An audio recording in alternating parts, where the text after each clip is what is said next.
Hello guys, welcome back. आज हम लोग बात करने वाले हैं सी शार्प के एक और इम्पॉर्टेंट टॉपिक के बारे में, that is called as generic function. लेकिन जेनरिक फंक्शन के बारे में जानने से पहले हमें ये जानना होगा कि हमें जेनरिक फंक्शन की नीड क्या है।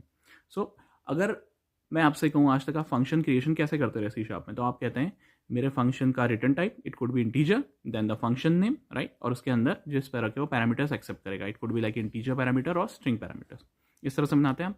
तो इस तरह से जब आप किसी फंक्शन को क्रिएट करते हैं तो हम इसे कहते हैं स्ट्रांगली टाइप्ड फंक्शन। क्यों? क्योंकि आपने ऑलरेडी बता दिया है अपने कंपाइलर को, प्रोग्राम को, कि मेरा जो ये फंक्शन है वो इंटीजर टाइप की वैल्यू रिटर्न करने वाला है और इंटीजर टाइप के पैरामीटर्स ही एक्सेप्ट करने वाला है। लेकिन अगर आपकी रिक्वायरमेंट ऐसी हो कि आप चाहते हैं कि मेरा फंक्शन किसी भी तरह की वैल्यू रिटर्न कर ले, it could be integer, string, object, और किसी भी तरह के पैरामीटर्स भी एक्सेप्ट कर ले, it could be integer, string और ऑब्जेक्ट, तो जिस चीज़ की अब आपको यहाँ पे जरूरत है that is called generic functions. लेकिन ये होगा कैसे?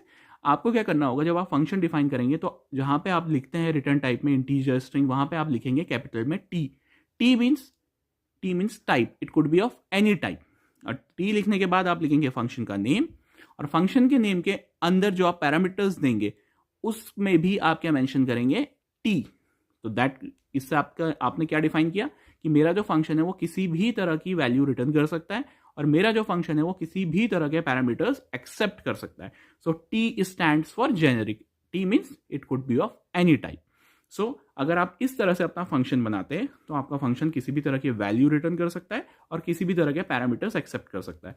तो अगर आप इसे इस तरह से देखें तो ये क्या है आपका, ये है आपका dynamic assignment of return type and dynamic assignment of parameter. पहले जब आप बना दे रहे थे strongly type, that is you can say early time पे आप बता रहे थे, मतलब इनिशियल टाइम पे ही आप बता रहे थे अपने प्रोग्राम या कंपाइलर को कि आप इसी तरह की वैल्यूज के साथ मैनिपुलेशन करने वाले हैं इस फंक्शन को यूज करके। लेकिन अब आप क्या कह रहे हैं, अपना मैनिपुलेशन आप डायनेमिक बना रहे हैं। आप रन टाइम पे बताएंगे कि मैं किस तरह के वैल्यूज इसके अंदर एज अ पैरामीटर्स पास करने वाला हूं फंक्शन के अंदर और किस तरह की वैल्यूज मैं इससे रिटर्न करवाने वाला हूं।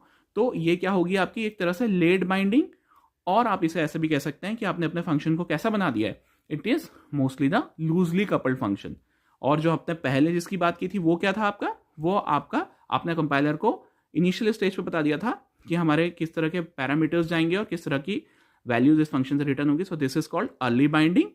और आप इसे कह सकते हैं कि आपने उसको क्या कर दिया था, that is not loosely coupled but that is tightly coupled और स्ट्रांगली टाइप्ड, जो आपने इन पहले बताया था। लेकिन अब जब आप जेनरिक फंक्शंस यूज कर रहे हैं तो आपके फंक्शन की जो कपलिंग है वो लूज हो गई, और दूसरा इसका जो execution at the period of execution ये डिसाइड होगा कि आप किस तरह की वैल्यूज रिटर्न